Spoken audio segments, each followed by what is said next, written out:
Hello everyone. तो कैसे हैं आप सब। तो स्वागत है आपके प्यारे चैनल बायोलॉजी अड्डा में। अगर दोस्तों आप इस चैनल पर नए तो चैनल को सब्सक्राइब जरूर कर दीजिए।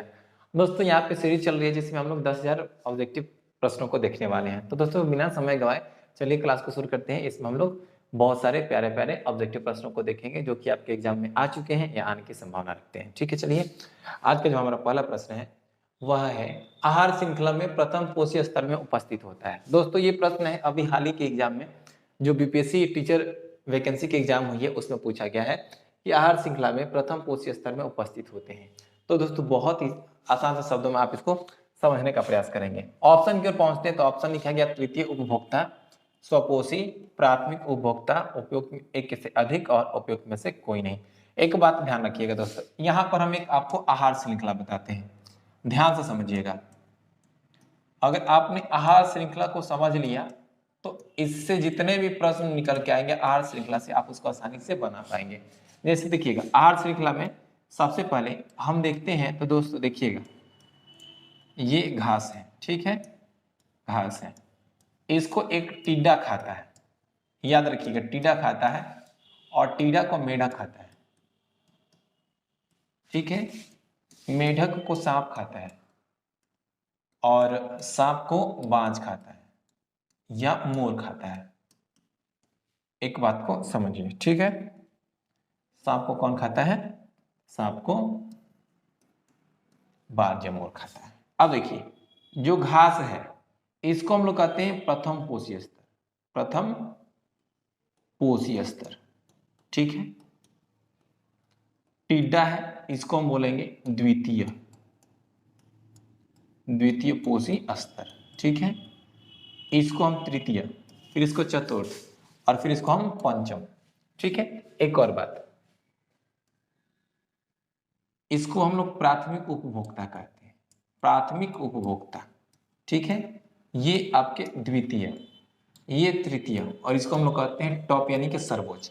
लेकिन प्रश्न क्या पूछ रहा है समझिए, आहार श्रृंखला में प्रथम पोषी स्तर में उपस्थित होते हैं। तो याद रखिएगा दोस्तों प्रथम पोषी स्तर में घास है और वो क्या है तो स्वपोषी है। स्वपोषी क्या है दोस्तों, स्वपोषी है। तो ऑप्शन है तृतीय उपभोक्ता नहीं होगा, प्राथमिक उपभोक्ता नहीं होगा। तो दोस्तों इस प्रश्न का जो सही जवाब होगा वो हो जाएगा स्वपोषी। क्या हो जाएगा, स्वपोषी। स्वपोषी यानी कि पेड़ पौधे, सिंपल सी बात है। और पेड़ पौधों को हम क्या कहते हैं, तो एक बात याद रखिएगा, इसको हम उत्पादक भी कहते हैं। ये भी आपके एग्जाम के लिए महत्वपूर्ण प्रश्न है। अगले प्रश्न की ओर पहुंचते हैं। और जीवाणु की खोज किसने की थी, बहुत ही सिंपल सी बात है। जीवाणु की खोज किसने की थी दोस्तों, तो याद रखिएगा जीवाणु की खोज का जो श्रेय जाता है वो जाता है लीवेनहॉक। एक बात याद रखिएगा, इन्होंने जीवाणु शब्द नहीं दिया, इन्होंने जो कोशिका देखा था उसको हमने इन्होंने वाइल्ड एनिमलक्यूल कहा था। क्या कहा था दोस्तों, वाइल्ड एनिमलक्यूल कहा था। बाद में चल करके एक वैज्ञानिक है जिनका नाम है एहरनबर्ग, इन्होंने जीवाणु शब्द दिया, इन्होंने जीवाणु शब्द दिया। बट यहाँ पे याद रखिएगा जीवाणु खोजा किसने था, तो एवी लीवेनहॉक ने खोजा था, लेकिन उन्होंने उसे वाइल्ड एनिमलक्यूल कहा। जो आगे चल करके एहरनबर्ग ने उसे क्या कहा, तो उसे जीवाणु शब्द से संबोधित किया। तो सबसे पहले जीवाणु का खोज किसने किया था, तो दोस्तों वो किया था लीवेनहॉक। एक और बात बता दें कि सबसे पहले जीवित कोशिका का जो खोज का श्रेय जाता है वो लीवेनहॉक साहब को ही जाता है। चलिए अगला प्रश्न देखते हैं। अगला प्रश्न है कि राइनो वायरस नहीं, एड्स एचआईवी के द्वारा होता है, जो कि है बहुत ही स्पेशल प्रश्न है कि जो एड्स होता है वो एचआईवी के द्वारा होता है, यानी कि ह्यूमन इम्यूनोडेफिशिएंसी वायरस के द्वारा होता है। यह किस प्रकार का वायरस, तो याद रखिएगा दोस्तों ये जो वायरस होता है ये होता है आपके रिट्रोवायरस होता है। क्या होता है, रिट्रोवायरस होता है। कौन सा वायरस, रिट्रोवायरस, याद रखिएगा। चलिए अगला प्रश्न है कि विषाणुओं में पाया जाता है, विषाणुओं में क्या क्या पाया जाता है, इस बात का ध्यान रखिए। केवल डीएनए, केवल आरएनए, डीएनए आरएनए दोनों, ठीक है, या तो आरएनए या तो डीएनए। तो एक बात याद रखिएगा कि कुछ जो वायरस होते हैं, ठीक है, उनमें डीएनए और आरएनए दोनों होता है, डीएनए और आरएनए दोनों होता है, जबकि मैक्सिमम वायरस होते हैं उसमें आरएनए पाया जाता है। तो दोस्तों याद रखिएगा के जो विषाणु होते हैं उसमें ये या तो डीएनए पाया जाएगा या तो आरएनए पाया जा सकता है। ठीक है, चलिए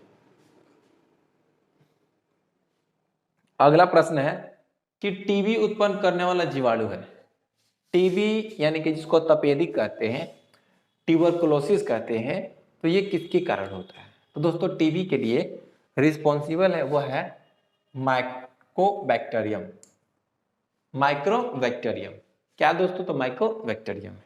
चलिए अगला प्रश्न है कि पेनिसिलिन का आविष्कार किसने किया था? तो याद रखिएगा, बहुत ही ये घटना बहुत पहले की बात है कि क्या हुआ था कि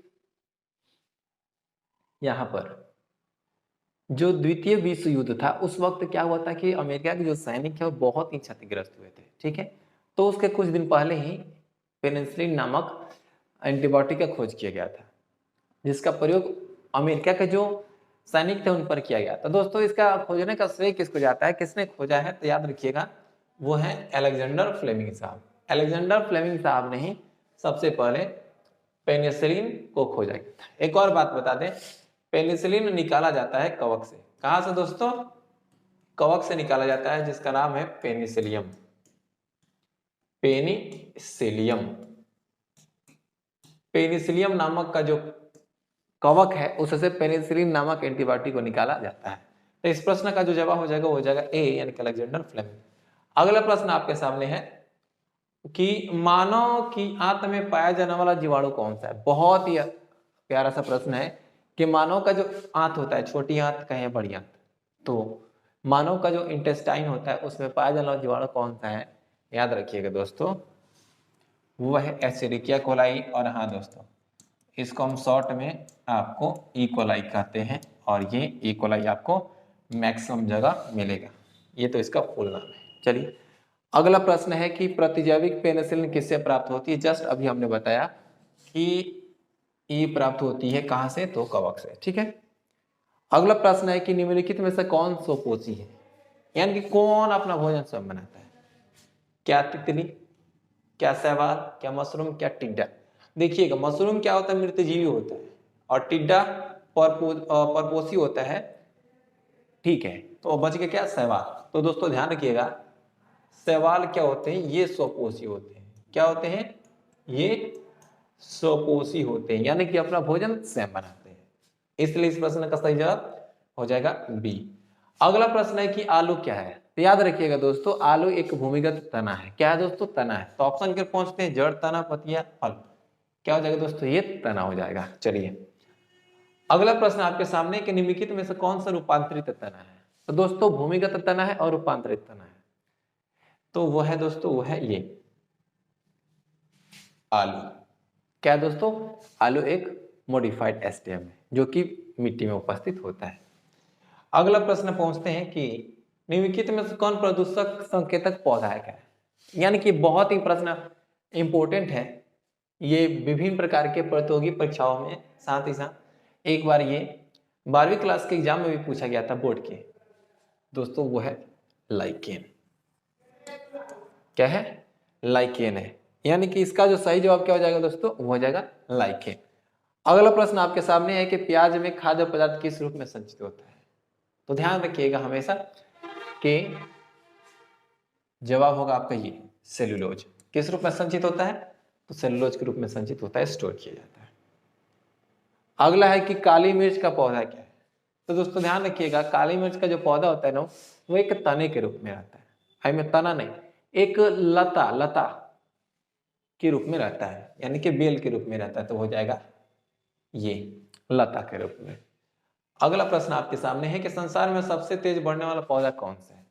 तो याद रखिएगा दोस्तों, संसार में जो सबसे तेज जल्दी जल्दी स्पीड में बढ़ता है, यानी कि तेजी से बढ़ता है, वो पौधा है बांस।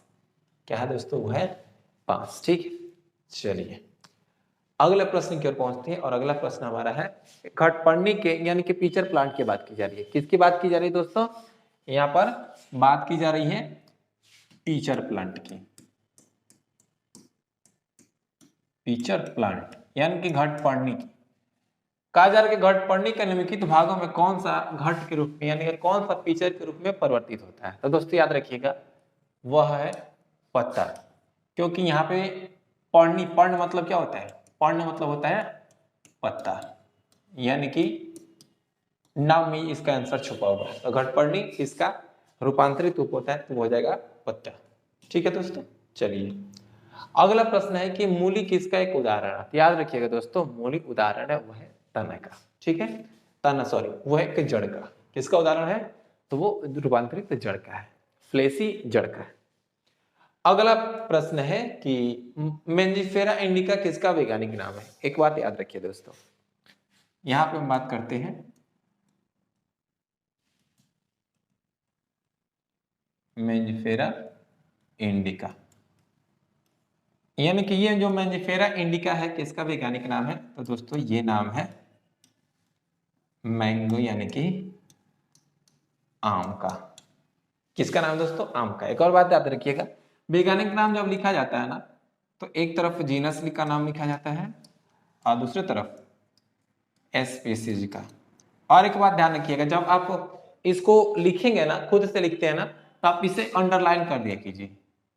अंडरलाइन कर देंगे तो ही आपका नाम सही होगा, अन्यथा आपका नाम गलत हो जाएगा। खैर यहाँ पे जो प्रश्न है कि मेंजिफेरा का किसका वैज्ञानिक नाम है, तो दोस्तों वो है आम का वैज्ञानिक नाम है। अगला प्रश्न आपके सामने है कि खाना बनाने एवं स्वाद हेतु प्रयोग में लाया जाने वाला अदरक राइजोम है, तो ये किसका रूप है दोस्तों? क्या भूमिगत तना है, क्या भूमिगत जड़ है, कि भूमि के ऊपर तना है या भूमि की ओर जड़ है? तो याद रखिएगा दोस्तों ये है भूमिगत तना। यानी कि अदरक, एक बात बताओ, अदरक कहाँ रहता है? क्या ऊपर रहता है? नहीं, अंदर रहता है ना जी। तो अंदर रहता है तो यहाँ पे ये भूमिगत तना कहा रहता है। चलिए अगला प्रश्न है कि सेब क्या है? तो दोस्तों याद रखिएगा सेब क्या है? तो सेब एक आभासी फल है। आप कहेंगे सर ये सेब आभासी फल या ये फॉल्स फ्रूट कहते हैं दोस्तों। क्या कहते हैं? फॉल्स फ्रूट कहते हैं, आभासी फल कहते हैं। आभासी फल क्या है कि जैसे देखिए कि पुष्प होता है ना, ध्यान रखिए यहाँ पे हम आपको बता देते हैं, जैसे कि ये पुष्प हो गया, ठीक है,